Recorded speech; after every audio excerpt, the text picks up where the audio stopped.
রঙ্গরসের দিন ছিল আমার একদিন, রঙ্গরসের দিন ছিল আমার একদিন।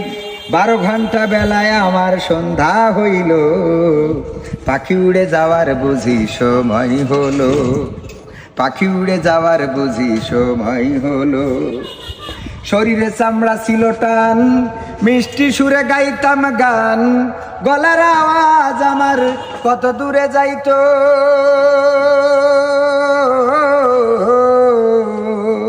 শরীরে চামড়া ছিল টান, মিষ্টি সুরে গাইতাম গান, গলার আওয়াজ আমার কত দূরে যাইতো। পাইকা গেল মাথার চুল, কথা বলতে পড়ে ভুল, পাইকা গেল মাথার চুল, কথা বলতে পড়ে ভুল। চোখে দেখি গন্ডগোল, দন্ত নড়িল, পাখি উড়ে যাওয়ার বুঝি সময় হলো।